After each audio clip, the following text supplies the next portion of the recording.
right, we are live. Welcome to a very special episode of the Mike Sanello Show. Today we're going to be having our monthly update with State Senator Steve Harding, who represents the 30th Senate District here in the northwest corner of Connecticut. Before we get into our conversation, just want to plug a few things with this channel. First things first, I did finish up editing about 3 or 4 videos from my Mike Reed's channel. Link is in this video's description to that channel if that's something you're interested in. And I did actually finish reading a book written by somebody who is very local, who's from New Milford, who I've known for a long time.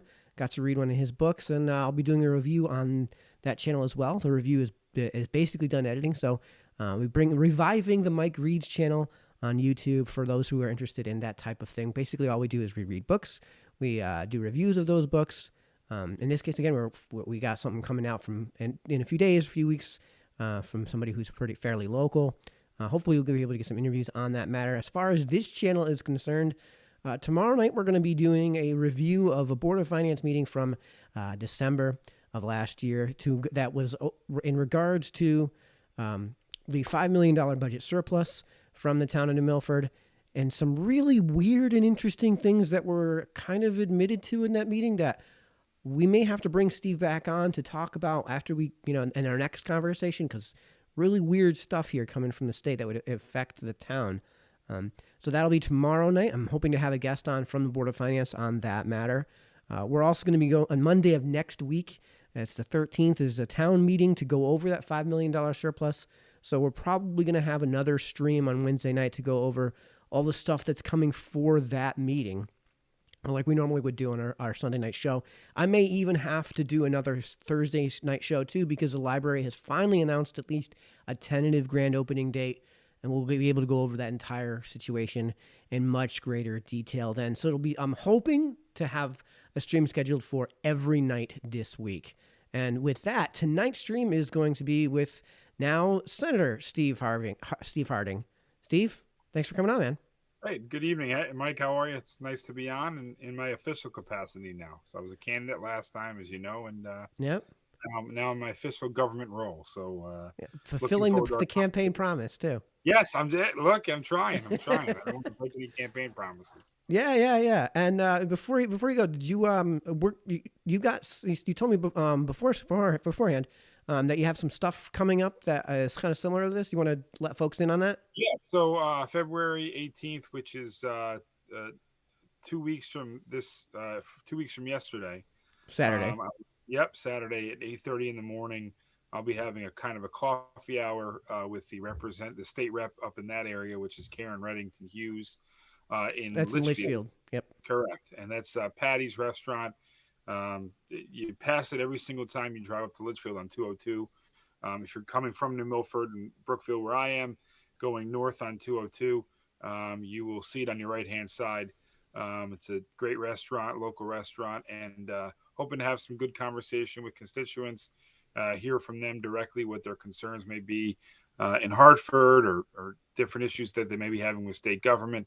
Really look forward to those coffee hours, town hall hours. And I'll be doing something in New Milford, probably sometime in March. Cool.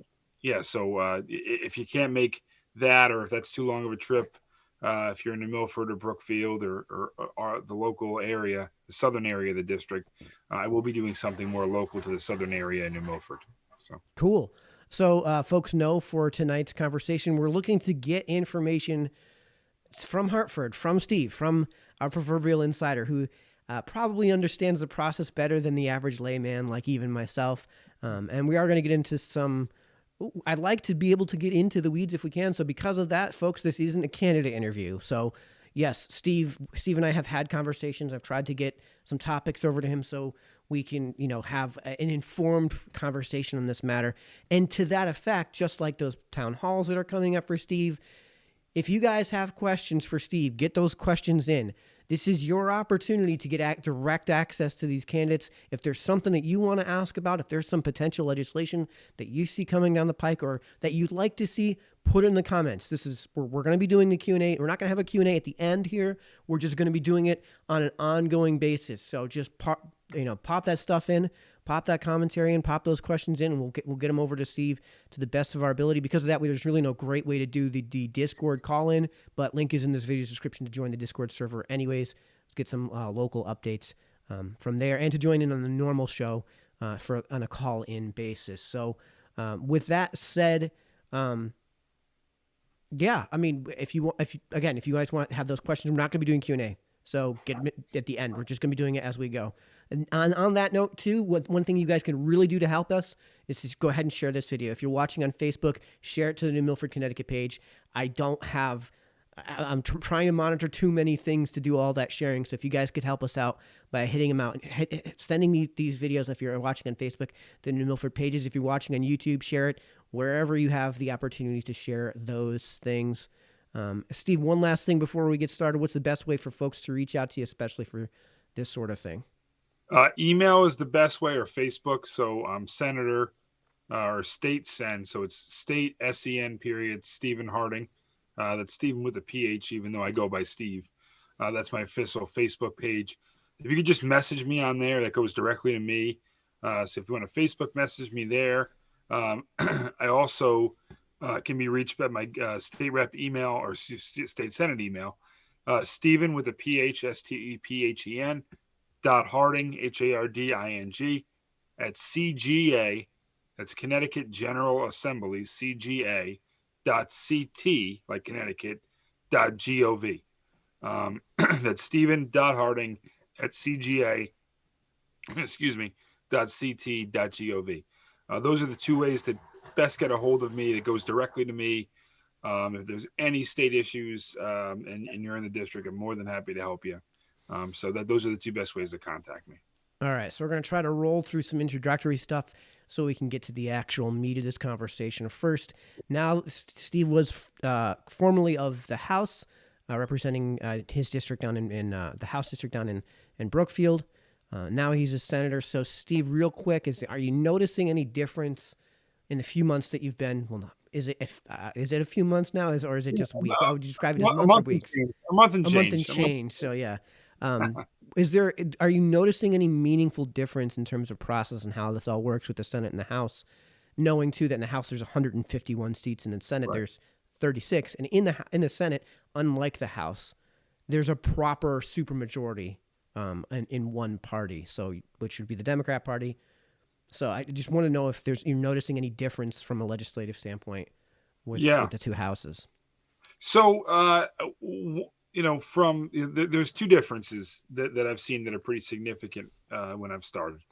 One is the constituent service aspect. Previously, when I was a state rep, I had all of my hometown of Brookfield, a little piece of Bethel, a little sliver of Danbury.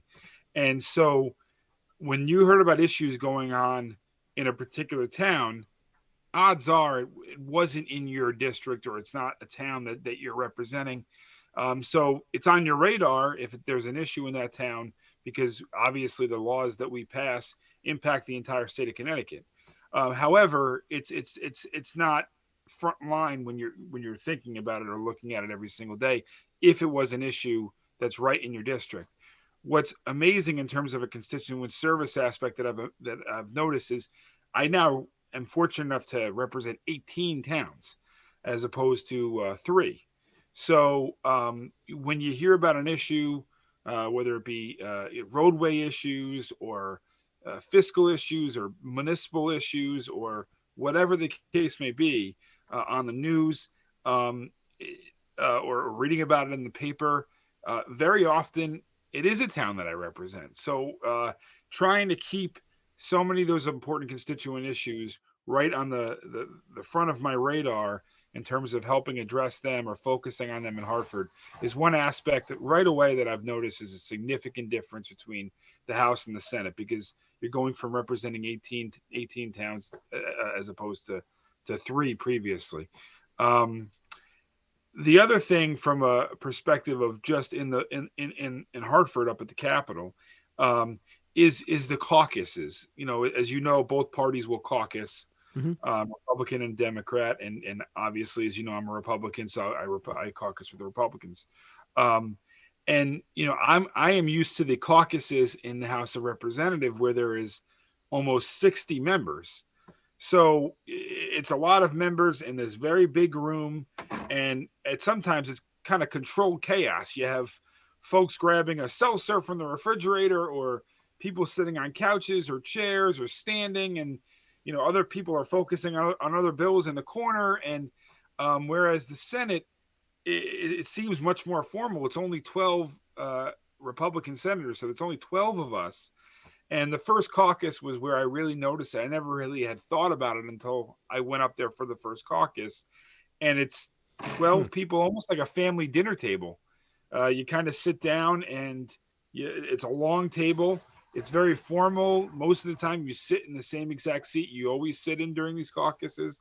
And it's interesting in some ways that the formality, I think, is more helpful because it helps you focus on what the other person is saying more when you're having a discussion about a bill you're going to vote on.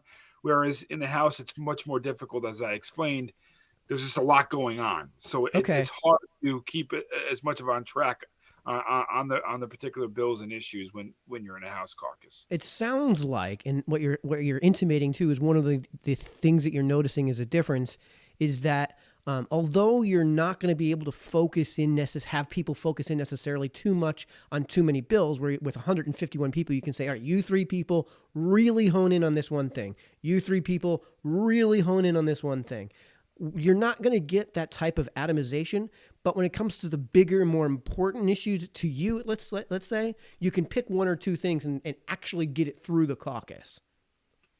Yeah, so it definitely Mike, it's a good pickup on your part because it definitely changes your perspective in terms of what bills are important and what to prioritize and what you have to prioritize in order to be effective. Yeah, gettable And versus not gettable legislation. exactly. So yeah, and I always say to the General Assembly, you have to be an expert really on nothing, but have a good general idea of everything because you deal with such a facet of issues. And I've noticed that in the Senate, it's magnetized even more based upon the bigger districts that you represent. So it's keeping a good awareness of everything that goes on in the building, and really shrinking those priorities that you're a real expert on to a number of issues and having a good general idea of everything. And as a senator representing a district of so many individuals, you kind of have to operate in that type of mode because otherwise I don't believe you're going to be as effective. All right. So before we get into the bills themselves, which Steve and I have briefly talked about before the show, and we've had a brief back and forth over the course of the week. I want folks to understand the legislative process a little bit because it's not like it is here in New Milford. Although the caucus sounds similar to how the town council functions here. There's 9 members of town council. The mayor is a 10th ex officio. He's not actually a member of the town council, but he's an ex officio member of the body. So there's like 10 people in the room plus, their direct advisors like their attorney. So basically it's the same number of people at a table with, a certain formality to the process. So I wonder, first things first, I want people at home to understand that the legislative process in Hartford is much more formal even than what it is here, and drawn out and complicated than what it is here in New Milford. So first things first, you guys are in session now. So like, can you give like a TV guide version of what the difference is between in session and not in session, what can be done in session, what can't be done, what can be done out of session, what can and can't be done, and like what the schedule would be in terms of those sessions? Yeah, so it's a very good question. It is, in some aspects, it is similar to the way municipal government may operate or the town council may operate in New Milford. And in many ways, as you said, it's vastly different. One of the ways that it is, I think, quite different is the committee process. You really don't see that in municipal government where as legislators, as both senators and state representatives, we're assigned to a handful of committees. Usually as a state rep, you're assigned to about 3 different committees in the building. And as a state senator, you're usually assigned to 4 to 5 committees in the building. So I'm on four committees this particular session. I'm on education, I'm on environment, I'm the ranking member on environment, I'm on judiciary, and I am on finance. And so the beginning part of session, which I usually clarify as January 4th, which is the day that we were sworn in, till I would say about late March into mid-April, is really committee work. I mean, we're in the General Assembly across the street at the Capitol, voting on some judges, gubernatorial nominations like commissioner of DCF, etc. Some emergency type of pieces of legislation. I would say once every week, if not once every 2 weeks. So you're not over at the Capitol a lot, the Capitol building itself, in the Assembly, in the Senate chamber or in the House chamber as a collective legislature, voting on things very often from, I would say, from the beginning of January till about mid-April. During that time, however, we're across the street often at the Legislative Office Building, which is the acronym is the LOB, which is across the street from the Capitol.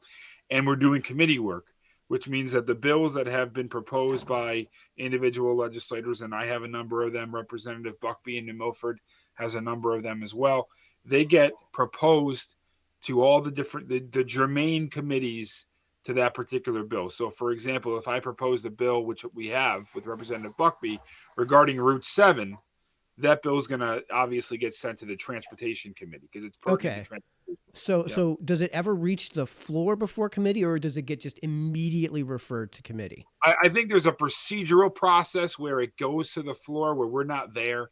There's just one or two people in the chamber that procedurally will take the bill and then send it to the pertinent committee. It's a formal type of thing. It's not no one actually takes so you vote. guys, so let's start with an idea to do something at Route 7, right? And then you guys have somebody put down onto paper the idea onto Route 7. Work with that paper goes to like a clerk somewhere, and then the clerk brings it to the floor for like a day's worth of, all right, these 40 things go to this committee, these 40 things go to, is there anything that's ever DOA before it even gets to that point, or do they all go to committee? No, they all generally go to a committee. I've never heard of a bill that doesn't get sent to a committee. Many bills, and I would say probably, most bills usually die in committee. Okay. Which means that the bill goes to the chamber, gets referred to a pertinent committee, and then the committee just decides never to do anything with the bill. So there's also a formal process in committee to even bring it before the committee. That is correct. So that's called screening. And the leaders of every committee meet. Usually, by law, the chairs of the committee, which are all Democrats because the Democrats control both the House and the Senate, the chairs of those, the chairs of the committees can have their own screening meetings. And however, as a custom in Hartford, at least since I've been there, and I understand it to be a long custom in Hartford, long prior to me being there, the ranking members, which means the highest ranking Republican senator and the highest ranking Republican House member, are also invited into the screening with the chairs. And there's an informal discussion on, we basically get a packet of every bill that has been sent to your committee. For me, as a ranking member, it's environment. For Representative Buckby here in New Milford, he's a ranking member in the House on the Energy Committee, Energy and Technology. So, there you have a meeting with the chairs, and you go over every single bill that's sent to you, and then you say, okay, this one, let's have a public hearing on it. No, not this one. Let it just die. We're not going to do anything with this. We're going to do something with that, as you'd expect. When you have 151 state reps and 36 state senators, you have a lot of redundant proposals. So a lot of the process is just simply saying, okay, this bill and that bill, it's the same exact 5128 is the same thing as 4333. Exactly right. So let's just pick one of them to advance forward with, whichever one doesn't matter. And we'll advance forward with that proposal. So it's a lot of redundancies, not only in terms of the bills that are proposed the same exact session by different legislators, but it's a lot of redundancy in bills that have been you've seen before.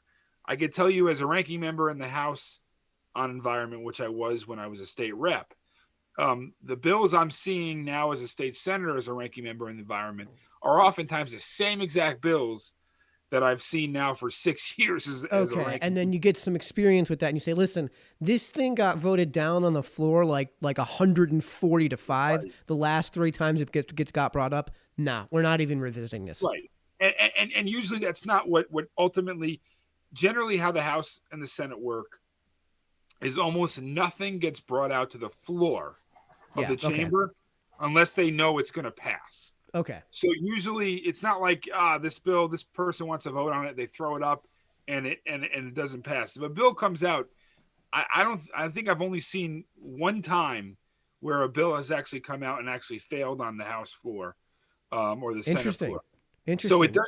So the leadership in the House and the Senate do not bring a bill out unless they know they have the votes for the bill.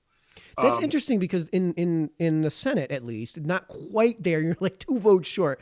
You're not quite to that supermajority level, but the Democrats do have a supermajority in the Senate. So, I realize that it may be political suicide in certain situations. I don't know if that would be the case here in Connecticut, but it almost sounds like, why wouldn't they just, if you've got a majority on the committee, ram through everything because you've got that supermajority?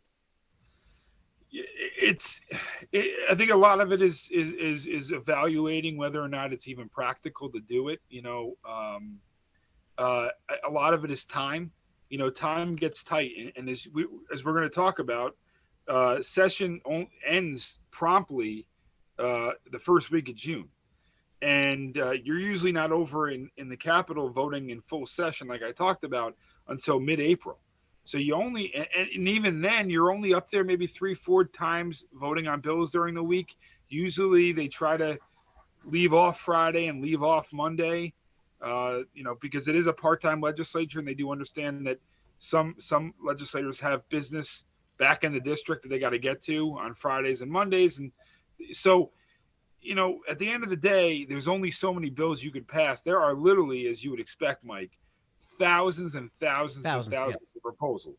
And ultimately, at the end of the year, when session ends on June 4th or 5th or whenever it's going to be this year, the first week of June, I think a few hundred bills are ultimately what pass both chambers. So speaking of that, then, so as once things, I wanted to spend time on the committee process here a little, because I want folks to understand the timeline here, which is that we're really, really, really early on. So some of the things that you're going to be seeing on social media as far as proposed bills, we're going to get into them, but they're DOA. They're bills that are really unpopular, and they're just not going to pass. But once things do actually get to the floor, I mean, I imagine basically we're talking about, the "I'm just a bill" bit from Schoolhouse Rock, just like in DC, where you get a majority to pass a bill in the House, it goes to the Senate, you get a majority to pass the bill in the Senate, and vice versa, depending on which body decides to take it up first. Once it passes both houses, goes to the executive branch, in this case the governor. Governor either vetoes or accepts. If there's a veto, goes back to the houses, and if there are supermajorities, if there's a veto-proof majority, let's say, in both houses, then it passes anyways. If not, then it doesn't, and we're off on to law land rather than just a bill. So, I imagine once we get to the floor here, we're talking, "I'm just a bill" bit from Schoolhouse Rock. So yes, and that's a good analogy, and it is effective because that is really how the process works. The sign of life in terms of any particular proposal that at least I have, and I think most legislators do, is if it gets out of committee. Okay. If a bill, so the first step is there's a whole process in terms of procedural aspects for passing a bill just for committee. So like we talked about, there's a screening process. So that's the leader, the meeting of both party leadership sitting down and saying, hey, these are all the proposals that we got sent to this committee. What do we want to do this year? So the first thing you do is decide we want to do these bills, and you vote on having those proposals drafted as ideas by legislative staff. and then you have public hearings on them in committee. So the committee will have a public hearing. Folks will come up on test and testify. And then once the public hearing is over, then there's a whole other process to decide whether to even bring it to a vote in committee. So that's a second place. Yeah. So that's a second place where a bill could die, is on deciding whether, some bills just get a public hearing and then never get raised for a vote. That's the second place but usually if it gets a public hearing, odds are it's probably going to get brought up for a vote. Okay. So that's the first, sign, and then ultimately have a bill, and the committee will have a committee vote on it. As you'd expect, it's proportional to the majorities that the Democrats have in the House and the Senate. So committee, if there's 6 people on a committee, 4 Democrats, 2 Republicans. Correct. It's something in that area. I gotta look at the exact math, but yes, it's proportional to the majorities of the parties in the House and the Senate. So the committees are heavily dominated by the Democrats, and so you'll vote on a bill, and the bill will get out of committee. And if it gets out of committee, then at that point it really does have life, because there's only two more steps. Then you get into the whole I'm just a bill on Capitol Hill. Yeah. Because it's the House, the Senate, the governor signs it, and it's a law. So once the committee process is really important, because once a bill gets out of the committee process and gets voted favorably out of a committee, that's when it really starts to get legs and some life in terms of really becoming law. Okay, so I want people at home to understand what Steve just said. So if there's going to be any influence on the bill, it's going to happen in committee, which is why we're having this long, drawn-out conversation about the committee process, because this is where these things can get influenced, right? If you at home want to get involved, it sounds like this is where the influence is taking place. If you want to reach out to Steve and make sure that he can have his influence, it seems like this is where this is going to be taking place. And on that note, as far as the 2 elements of influence, where you can do that, where the viewer at home can do that, where Steve can do that, where does that actually happen? Does it happen in these committee meetings, as far as you're concerned, or does convincing somebody that they're wrong, let's say, or to change their mind, is that something that happens in like a lunch date, or like in the business world? The joke is that more business takes place on the golf course than does in the meeting room. Is that happening in that room? Where is the place that changing people's mind takes place? I find it to be in Hartford more informal. So it's more of the latter as opposed to the former. I mean, it's more of the quote unquote golf course analogy, right? It's in the hallways of the legislature. It's a fellow colleague stopping me and saying, "Hey, I saw that bill that's in your committee on X, Y, and Z. And let me tell you why it's really bad for my district, or let me tell you why it's really good for my district," or whatever the case may be. And that is usually the most I've learned more in the hallways of the legislature, walking back and forth to my office or a committee room, etc., or getting lunch in the cafeteria or getting a cup of coffee, usually, than anything else. So also the biggest thing is constituents. An email I get from a constituent of mine saying, "Hey, hi, Steve, I saw this bill. This is really going to negatively impact my industry or my livelihood or whatever." That's going to perk up my ears right away and go, "Wow, this is something I got to pay attention to for my constituents." So that is the best way to influence a bill, I find, is the kind of informal reach out to your legislator, and even if your legislator may not sit on a particular committee, what I just talked about is really important. Is that we obviously know our colleagues. So if there's a bill, I'm not on transportation, for example, but I know a lot of my colleagues that are on transportation.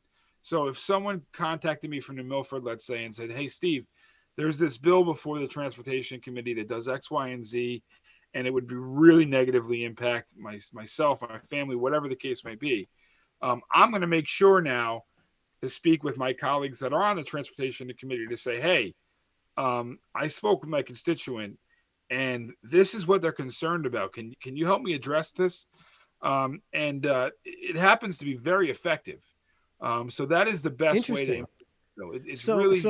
So you mentioned these public hearings. It sounds like it's a long drive to Hartford. You're way better off saying, here's an email to Steve, or God forbid, here's a Facebook message or a Facebook post directed to Steve, and Steve can show his fellow senators, hey, listen, this is what my constituents right here. This is what they're saying, and Right. that seems to be more. Are you implying that the public hearings It's are less effective I participation from the wouldn't. public? I would say it's equally effective. Okay. I think it's not. It's not to say that it's not, because being there in person. I have been. I got to say that the same goes for public hearings. I have sat through many public hearings, and I have been influenced by what people have testified to. I've thought, oh, I support this bill, or I like this bill, and then I'll give you an example. There was a bill to basically phase out plastic straws here in the state of Connecticut. Okay.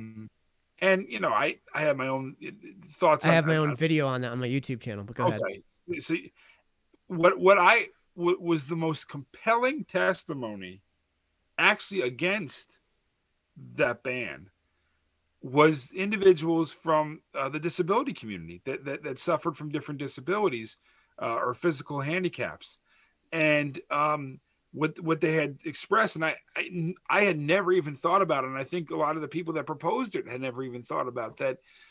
For many individuals that suffer from certain disabilities, the only straw they can effectively use to drink was the plastic straws.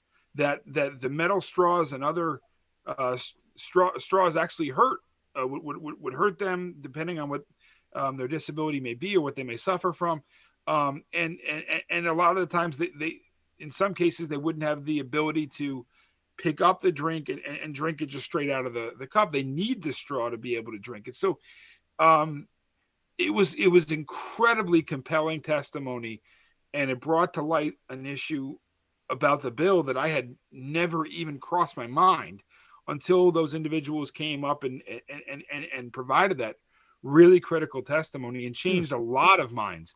I'm almost positive the bill didn't even get raised for a vote after they came up and testified. So it killed the bill effectively. Okay. So if people are going to do testimony, because, this is something I would like to start getting into if I can, even though it's a long drive out to Hartford.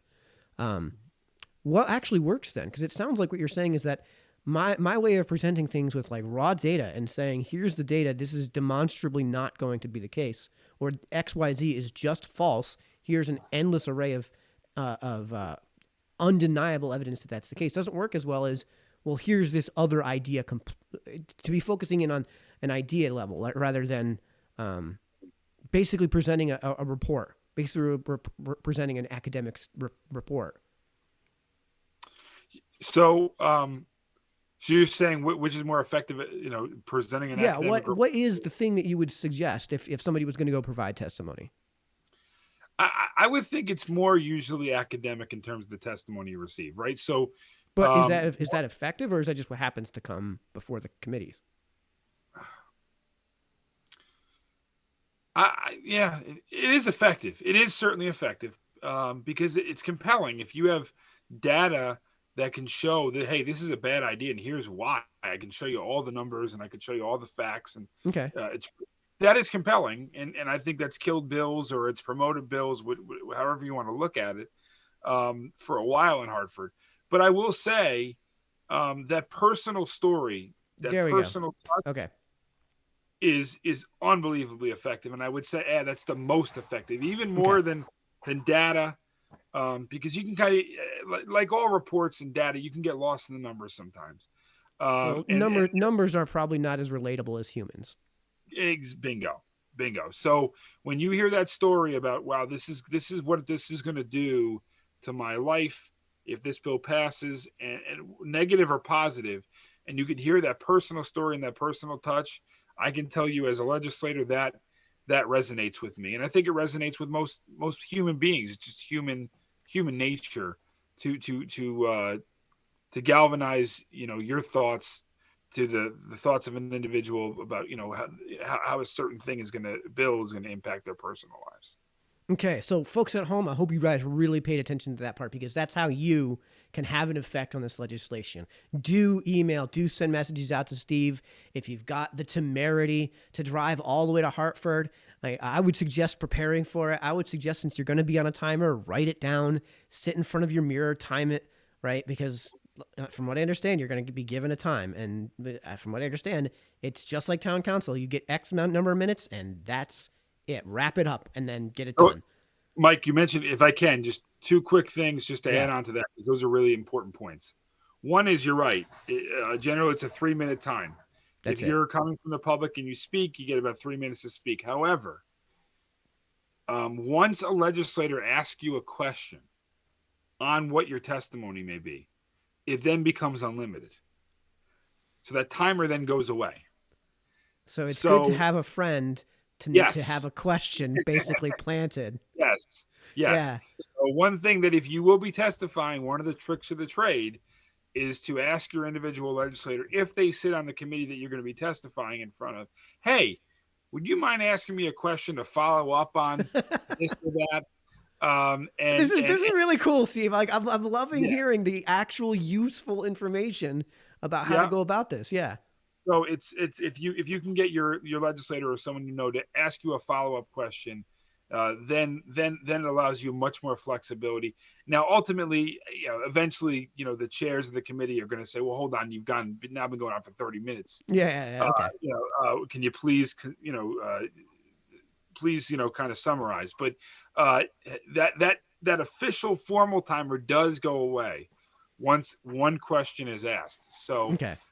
just keep that in mind if you are going to testify, and please let me know, and hopefully I can help you in that regard.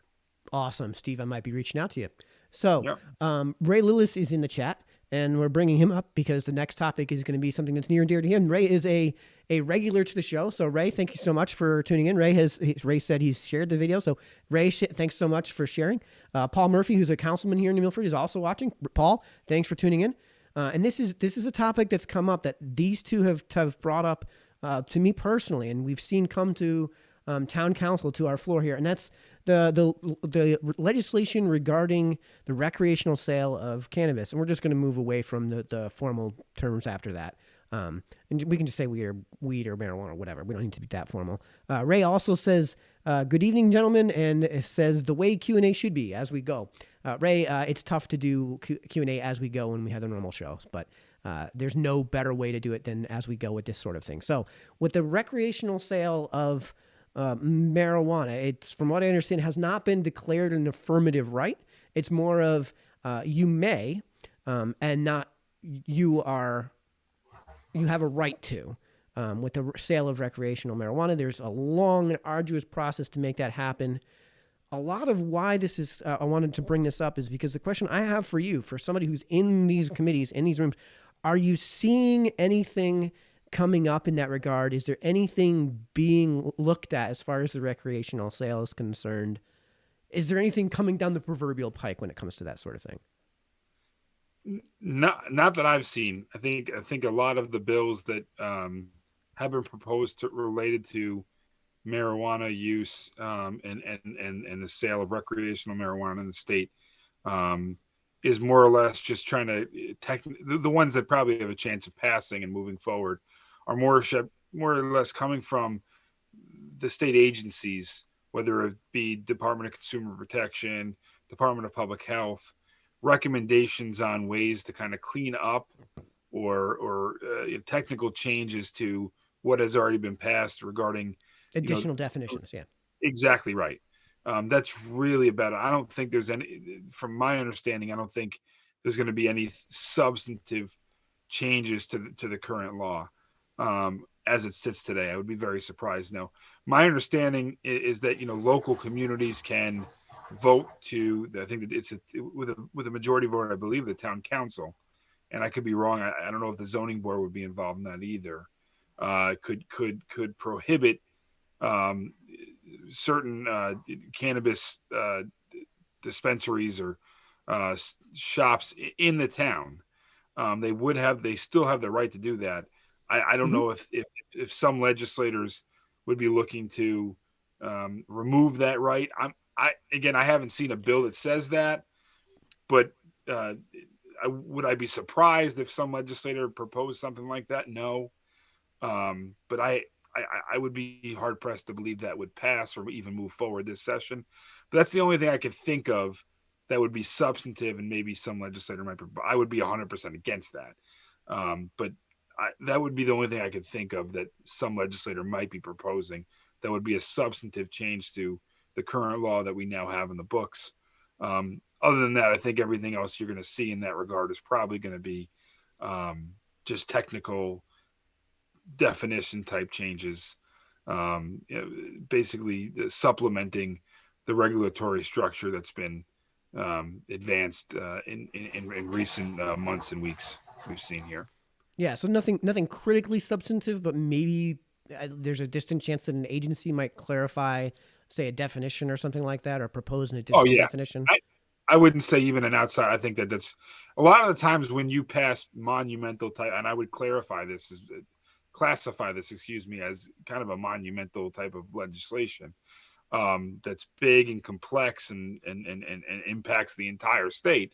And I would argue this bill that just passed legalizing the recreational use of marijuana, I would argue, so I would classify that in that regard. Usually when you see those bills pass, they are so complex that oftentimes they have to be revisited for technical changes, because there's a definition that for whatever reason some agency is reading one way that they shouldn't be. It should be read the other way, or whatever the case may be, and there needs to be technical changes. But it doesn't actually impact the law at the end of the day. It's all regulatory and nominal, really, to the majority of individuals that may be participating in recreational use or purchasing recreational marijuana. So as far as the sale is concerned, it became the effectuation of the law took effect on the morning of January 10th. And the reason I'm asking this is to kind of get at the question of, like, what should towns expect over, say, the course of this legislative session this year? And in the sense of, I kind of have a take of Hartford is going to do what Hartford's going to do. So what should the towns be really expecting here in this, as far as this is concerned, as this gets rolled out?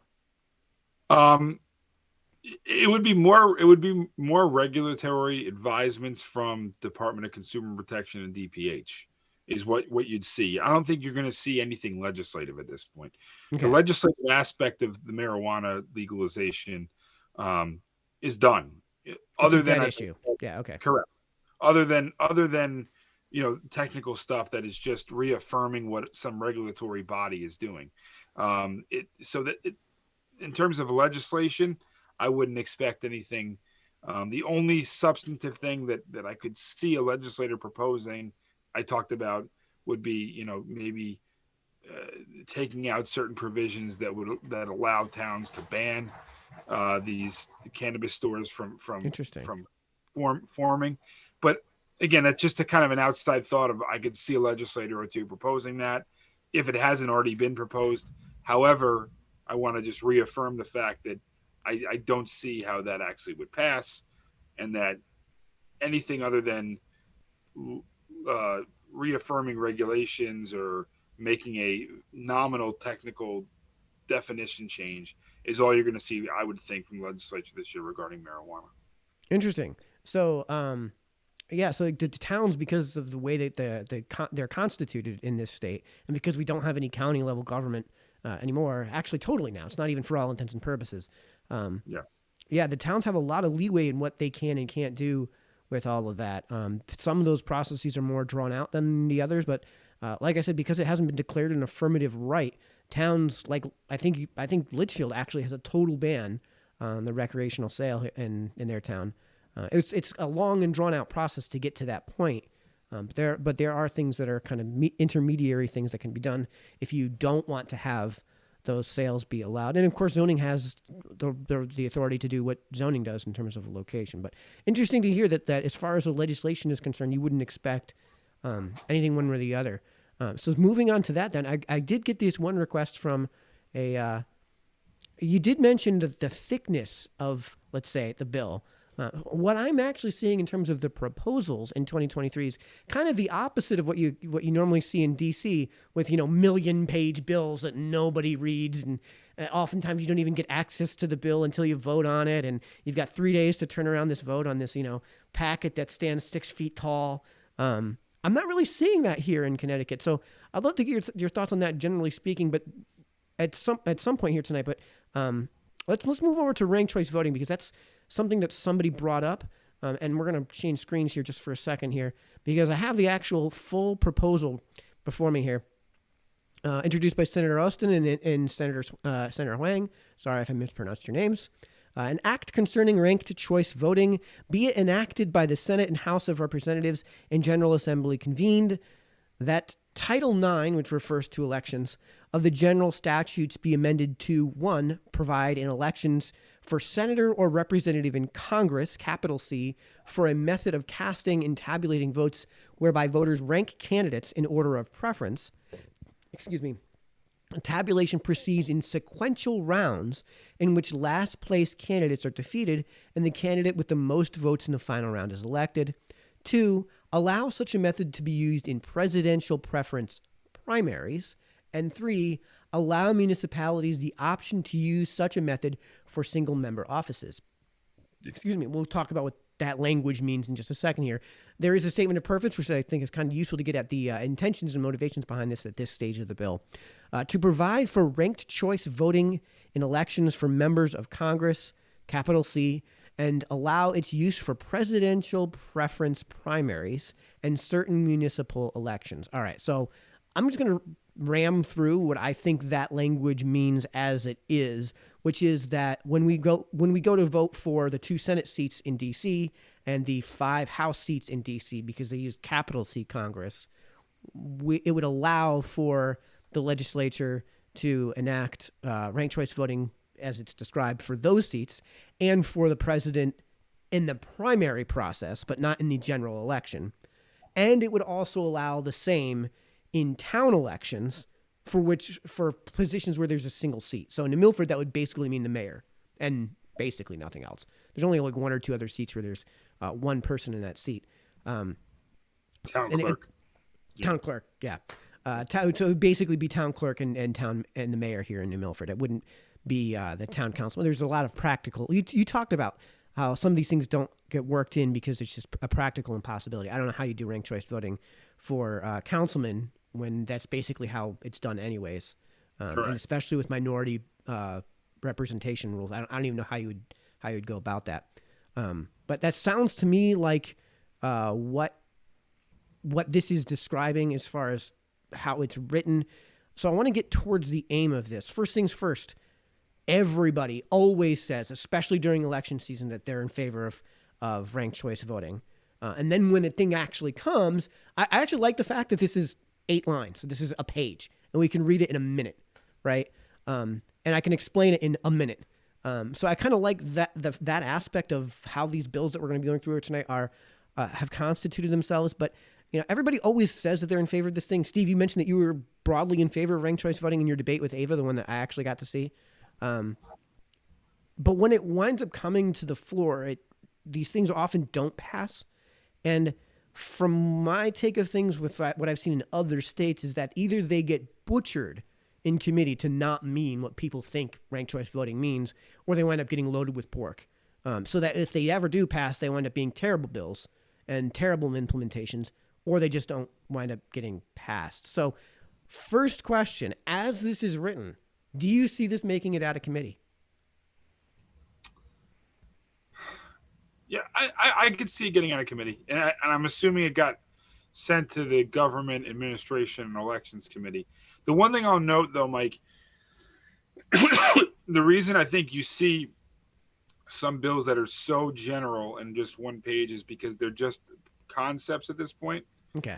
They have to be drafted into actual bills, and that's when you start to see file numbers on bills that are like hundreds of pages long. So I'm not saying that this is a case where it's so simple that I could see it remaining something that simple. But that might be, unfortunately, we're not completely different to Washington in terms of we still get those this thick bills that land on our desk. With a You know, thud. Yeah. like 7 hours before a vote. Um, I would say it happens far less often than you'll see in Washington D.C., but it does happen from time to time. And I think one of the reasons why you're seeing a redundancy of bills that are like one page, 5 sentences, six sentences, whatever, is because right now it's just proposals, and proposals are just very short and sweet and to the point. And that when the bill actually becomes law, and you're going to be voting on something that's going to be a public act, that's when it kind of gets more complex and extensive and multiple pages and things like that. So I'll just note that just for one. However, back to your point. Do I think it's going to get out of committee? I could see it. I mean, I think there was a lot of discussion surrounding ranked choice voting in this past election cycle. So, and the fact that you have two senators on that bill, one being a Democrat and Senator Austin, and one being a Republican, Senator Wong, I could see it. Do I think it's ultimately going to pass both chambers and signed by the governor? I would probably say no. If I had, but that's not. I'm not 100% on that answer. Why do you think that would be, though? I mean, again, when it comes time for elections, it seems these sorts of bills, everyone always says they're in favor of ranked choice voting over first past the post. Is there something in this that like, would you say that this describes what you would conceive of ranked choice voting for a method of casting and tabulating votes whereby voters rank candidates in order of preference? Tabulation proceeds in sequential rounds in which last-placed candidates are defeated and the candidate with the most votes in the final round is elected. I mean, does that sound like ranked choice voting to you? Yeah, Why would a bill like this not get through? I just think that I often think we are so used to voting on, you could vote for this person or that person. And 42% gets you elected, yeah. Yes, in some cases, yes. And I think that as a society, it is we talked about bills that are monumental. Legalization of marijuana, we just talked about that, was something that I classify as monumental. It impacts the entire state. It's something that was discussed for many, many years. It is a difference than what society viewed that along for many, many, many years, for generations. And so I look at ranked choice voting, and we have it ingrained in our American democracy that you can vote for candidate A or candidate B, and sometimes candidate C too, but you can only vote for one of them. And it's this whole one person, one vote argument. And I think that there is, even though individuals may broadly support the concept, there's reservations about changing something that has been the way that we have voted for essentially the history of our democracy. So inertia, basically, in a word. Yes. And I think that would be such a monumental change on a bill that really hasn't gone that far before. I mean, that's another thing too. I find that every year it seems like big monumental bills, like we just talked about, they get proposed every single year. We talked about at the beginning of the interview that as the ranking member on the Environment Committee, I see the same bills that I saw the year before. Very rarely do I see all these new bills. It's I've seen this one before, I've seen that one before, I've seen this one before, I've seen that one before. And you see a lot of proposals, and one year the bill gets out of committee, or it gets a public hearing but doesn't get a vote out of committee. Then it gets a vote out of committee and passes, but it doesn't get voted on in the House, and then it gets voted on in the House, but it never goes upstairs to the Senate, or vice versa. And it gets talked about every year, and every year you think you might actually do it, and it never happens. And there hasn't been that track record or history with ranked choice voting. So what would get it? Because again, this is another thing that polls incredibly high. Like it polls way higher than even the things that people will gaslight about being incredibly popular. This is something that, like, we even across party ranks is polls 90% or better. And I just wonder why it never winds up getting enacted. And I wonder if it's more to do with what people think ranked choice voting is. Because there's, you know how the MVP voting works in like Major League Baseball or like in the NBA, where you have like a weighted score, right? So you have your first place votes, your second place votes. So it's possible in the NBA. I think it actually happened in 1960, the year where Wilt Chamberlain averaged 50 points a game. He didn't get the MVP, even though I think he had the most first place votes, because the scores added up differently. You talked about one person, one vote. That would kind of be in contradiction to that if you were to do it that way. It doesn't sound like this is what that bill would go towards. I always wonder why these things that are, again, on the ground, enormously popular, just don't ever make it through. I think it's popular. There's no doubt about it.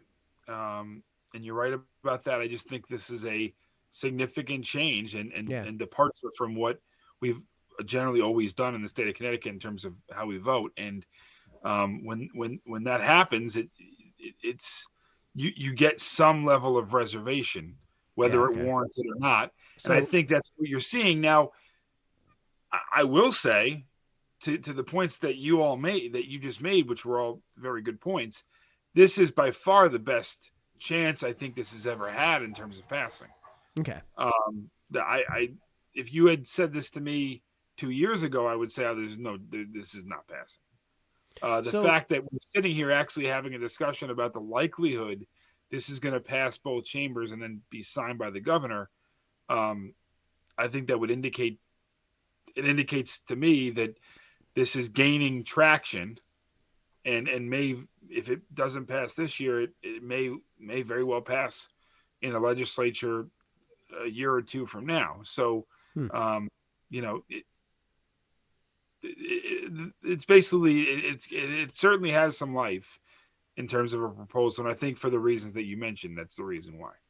So the one last thing on that, it sounds like if we had something more cataclysmic, we'd need an event for this to actually get some legs behind it. Like, let's say we had candidates A, B, and C, and candidate A had the most votes at 40%, and candidates B and C, had 31 and 29%, let's say. And let's not even get the Libertarian Party involved. Let's say it was just, the Republican Party had something of a fracture in it, and the Republicans had their nominee, and then there was basically another Republican who was running in, some sort of gets on the ballot by some other means, basically as a Republican, which I guess is technically possible, though they wouldn't win the Republican Party nomination. And you're basically voting for two incredibly similar candidates, in which case you'd have, let's say it was 40 to 31 to 29, and the second place votes of those 31 and 29 just for the other person. So what we'd actually be having is an obvious case of where 60% of the vote doesn't want candidate A, who got 40% of the vote, to get elected, and they'll vote for whoever B and C are. So it sounds like it would take an event to spark this thing to really grow some legs, something like that, which we got. 2024 is next year. We could have something like that. I don't know. I think that an event may very well move a bill like this forward. You're not wrong. I mean, unfortunately, there has been the legislature in Hartford and probably every state and certainly down in D.C. oftentimes tend to be reactive as opposed to proactive, right? Yeah. So something occurs and then legislation then ensues after the fact, subsequent to that. But I don't think you necessarily need an event. I think it may have enough life on its own without anything happening to push it to that. I'm just gauging it simply from my experience with usually how big bills work, and usually you see it with life, and for whatever reason it doesn't move forward, and then it gets renewed the next session, and that's usually when you see big bills pass. As I said, the legalization bill had been a bill that had passed out of committee, had been voted on in one or two of the chambers, seemed close to passing, multiple legislative sessions until it ultimately did finally pass. Okay. So that's just my history. Usually you haven't seen that track record with this proposal. All right. That's my only inkling into saying I don't know if it would pass. Sorry, so we're running a little bit long. Hopefully you got a few extra minutes to hang out with me here, Steve. Yeah. Because I got one more topic before we get into the rapid fire session here, and we'll try to be brief on that topic, just so we're not eating up too much of Steve and his family's time. But just folks, before we do that, just letting you know, if there's something you guys want me to bring up, if there's something you want me to ask Steve about, do get it in the comments section. We have okay, when am I going to be doing Mike Reed's? When am I going to be getting back to that channel? That's a huge aside, but give me another week or two and I'll have a lot more videos start loading up. Joe D, I am understanding that with regard to marijuana laws, nothing will substantively change over the next year. Sounds like the answer to that question was substantively, yes, nothing's going to change. Yes. All right. So final subject before we get into the rapid fire, folks. Again, get your questions, get your comments in the comments section so we can get them over to Steve if you've got something you want Steve to bring up, if you want to bring up to Steve. The last thing is, and I don't mean to blindside you with this, but this is a post that I saw to your Facebook page. You want me to zoom in a little bit further? I can go one more. I see it. All right, I'm going to read it out loud, and for those who are struggling just to read all this. So Kevin Skelly sent this to Steve Harding's Facebook page. Steve, I normally stay out of state politics, but this latest electric rate increase seems untenable. I received this info in an email today from Eversource. And I think he's quoting, as previously communicated beginning January 1st, the Eversource standard service supply rate increased. Record high natural gas prices are having the biggest impact on bills, especially here in New England, where natural gas is used to generate much of the region's electricity. A customer using 700 kilowatt hours per month will see about a 48% or $84.85 increase to your total bill compared to December's bill. Your total bill impact depends on energy used, your rate, and weather conditions. We know any increase to your bill is challenging, and we're here to help. And this is going to speak to a lot of what we've talked about so far, as far as these personal experiences. 48%, really?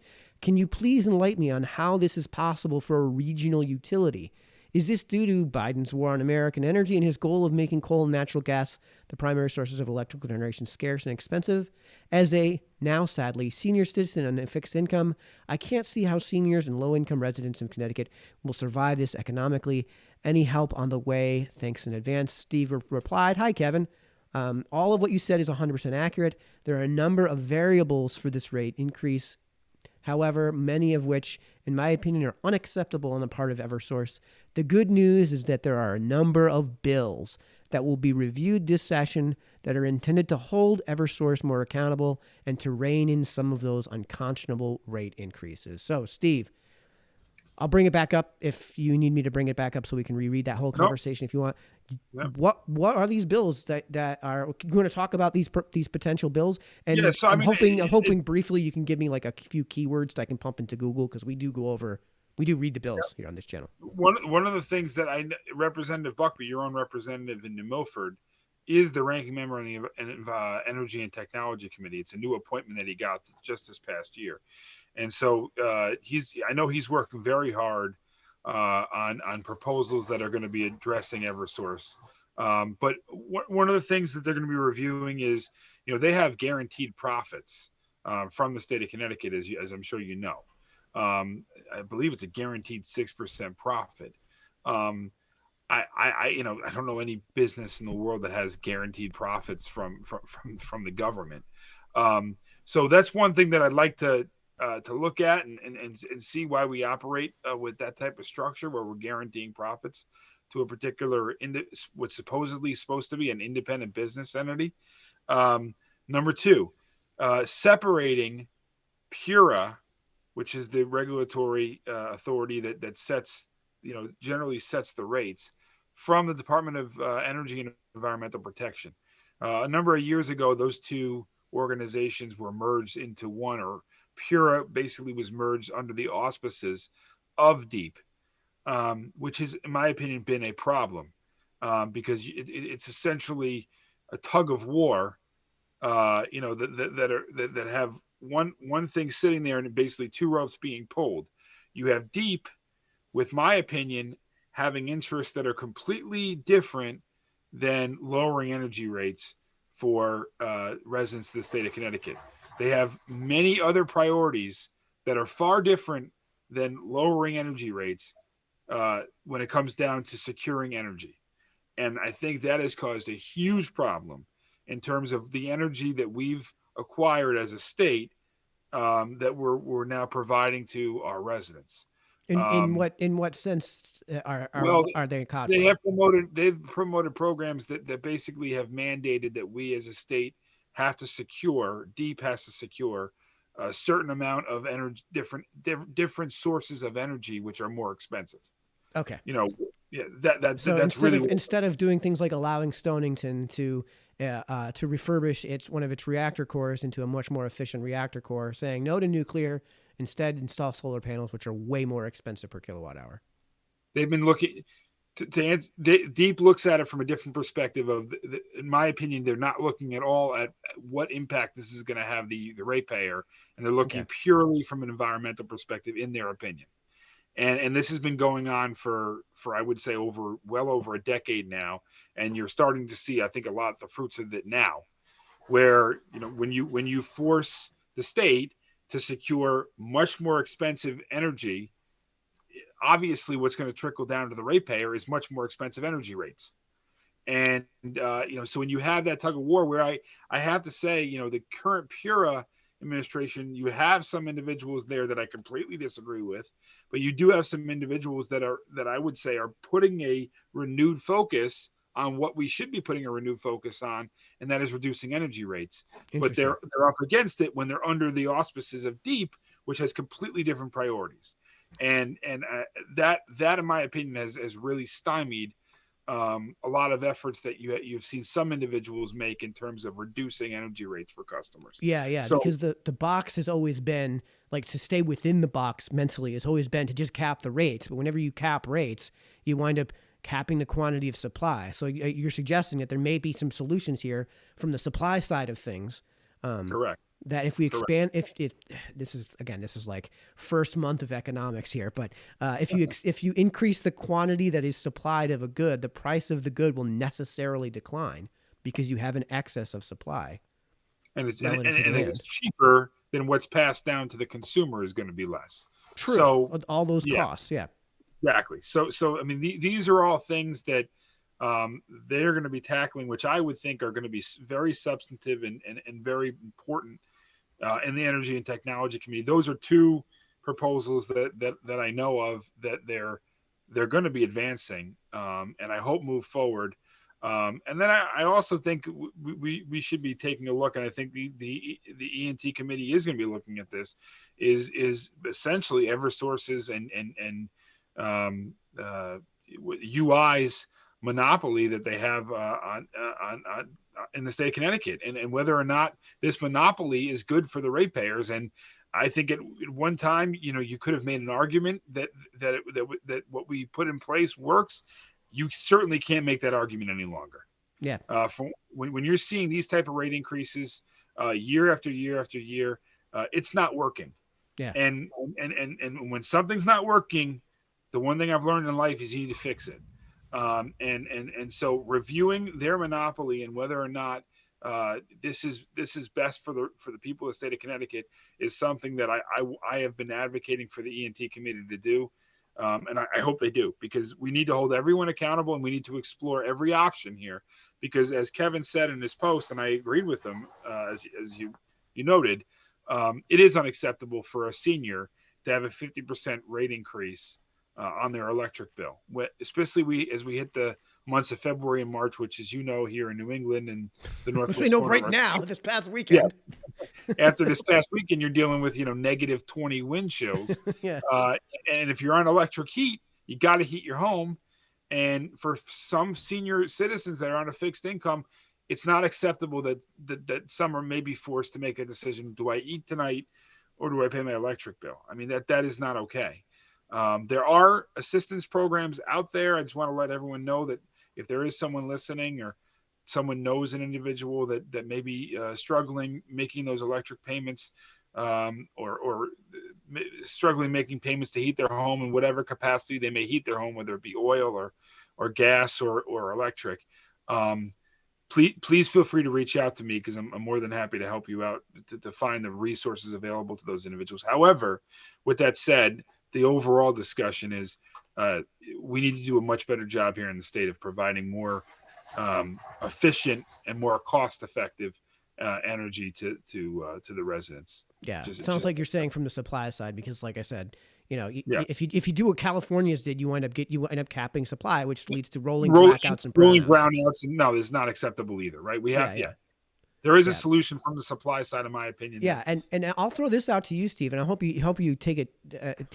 I would love to see people start to think way outside the box, right? Because the argument has always been, well, there's only so many poles, all right, and if they own the poles, they own the poles. Well, okay, why can't you put another wire on that pole, right? Why can't you have a second supplier? Why can't you have things like community-based generation and supply, right? If there's a large enough neighborhood with enough housing, or something like what you have in the south of Stamford, or what you have in Brookfield at Four Corners, where you have like a nested community of businesses and such. Why couldn't you put in a small, like 50,000 watt natural gas plant that would just be be the size of a room basically? And you underground all those lines and say, hey, if you want to be on our system, all the lines are undergrounded. And in Brookfield, like, you don't have to fight macrobursts, excuse me.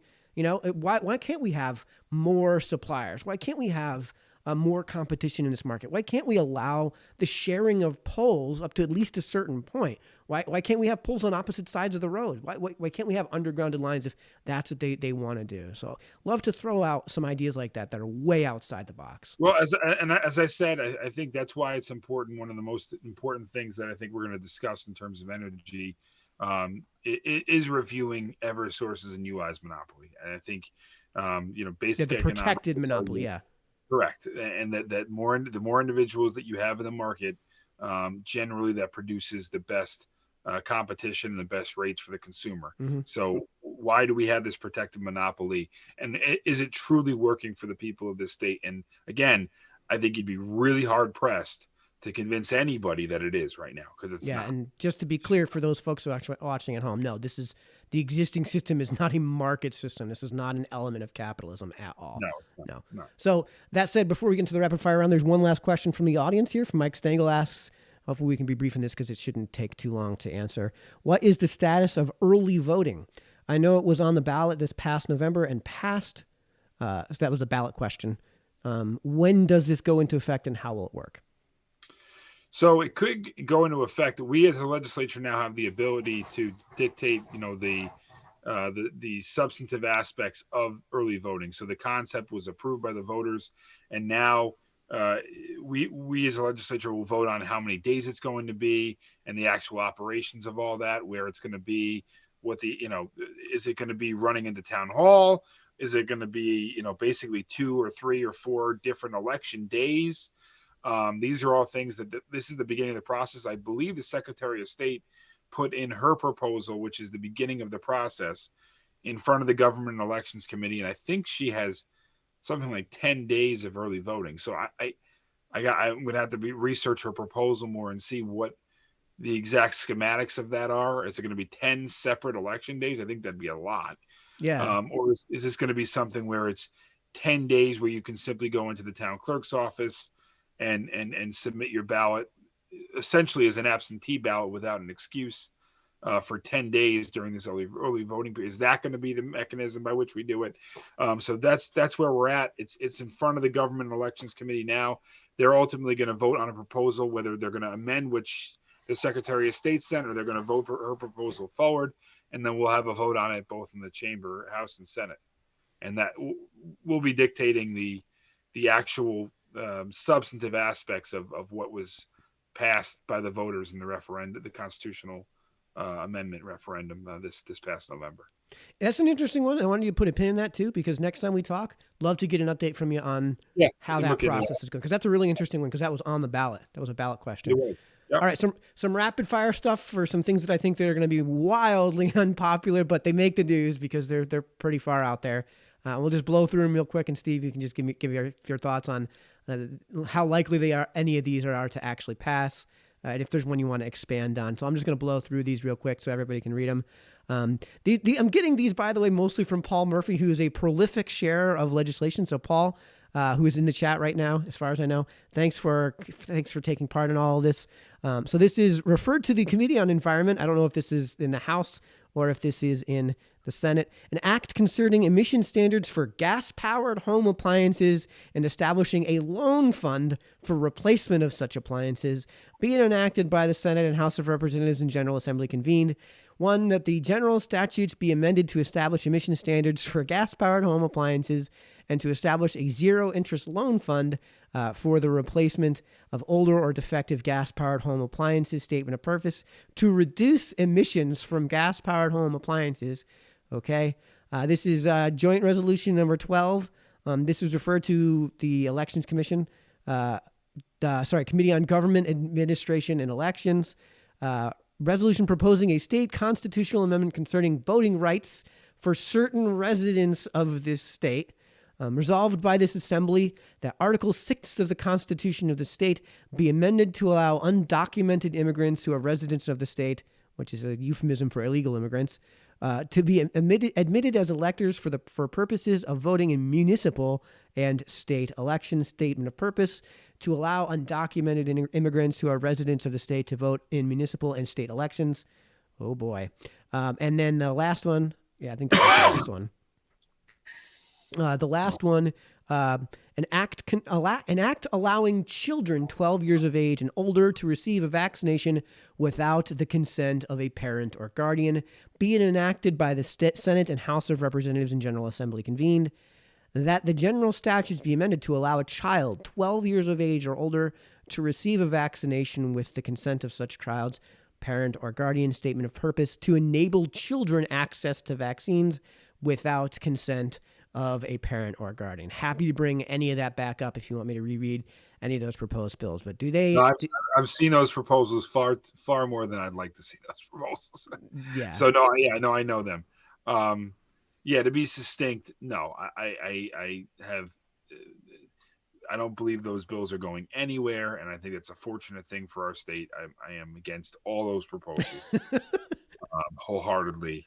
And I don't believe they're going anywhere, any of them. That is my understanding from leadership discussions on both sides of the aisle. So that they are so unpalatable, even the Democrats won't push them through. They will not be pushed through this legislative session. So I was a little surprised that the gas stove one went to the Environment Committee, and you're the ranking member.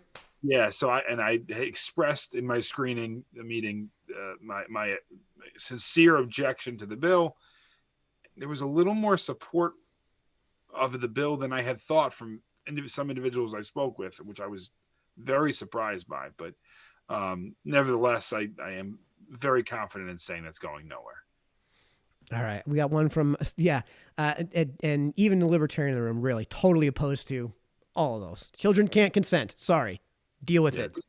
Like, you put children in the bill and the word consent in the bill. Children can't consent. Done. I think it overall speaks to, and we've had this discussion, I'm sure we'll have more discussions on this, but there has been a movement in Hartford over years stripping parents of a lot of rights away from their kids, and which is too bad, because one of the very few things from a libertarian perspective that Connecticut does really well is homeschooling.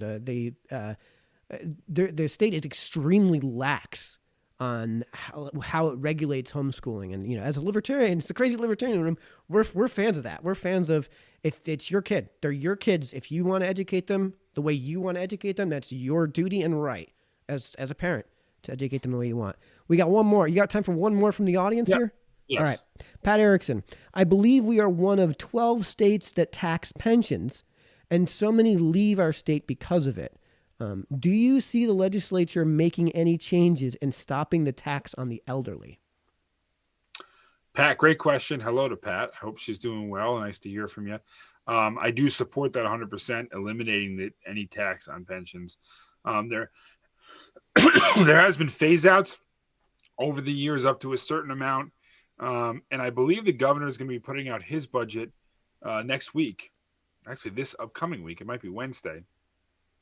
And there's supposed to be tax cut proposals in that budget, and I would not be shocked if there was a full phase out of the tax on pensions, which I would fully support. We want to talk about keeping senior citizens here in the state of Connecticut.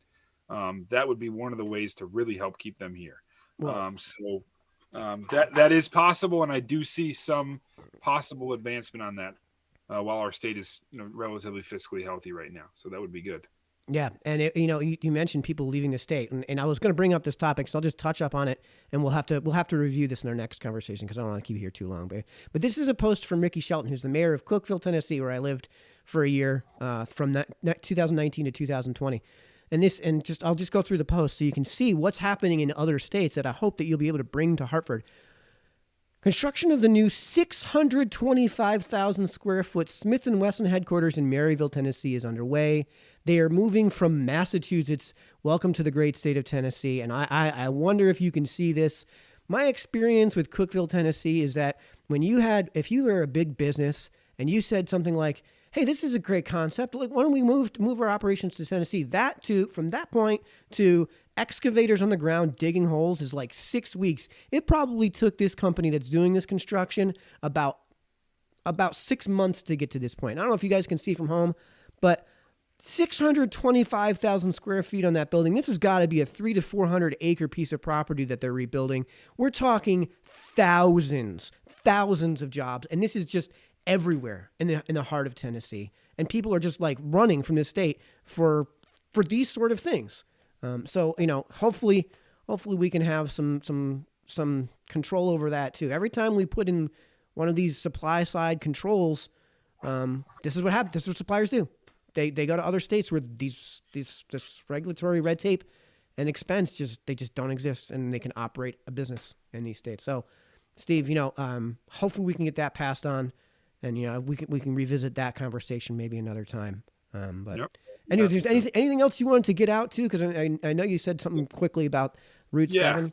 So just briefly, because I know it's getting late. But there's a number of things that just keep an eye out for local to New Milford.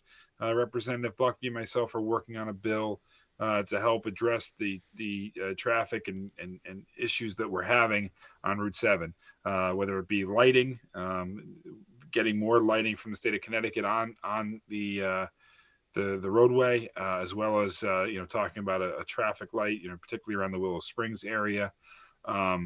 So these are all things. And then Representative Buckby has worked hard over the years of advancing the train station at New Milford into maybe getting some passenger train usage through there.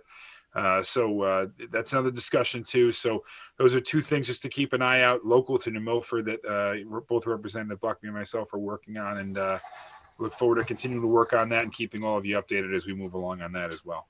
All right. And last thing before we sign off here, Steve, how can folks reach out to you?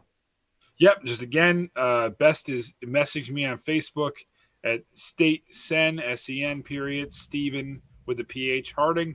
Just Facebook message me. I get that directly. Or you can email me anytime. I also get this directly, my state Senate email. It's Stephen with the PH, STEPHEN .Harding, HARDING at CGA, like Connecticut General Assembly, .ct.gov. So those are the two best ways to reach out to me. Feel free to do so at any time. Always willing to help and have a chat with you. All right. Steve, thanks for coming on.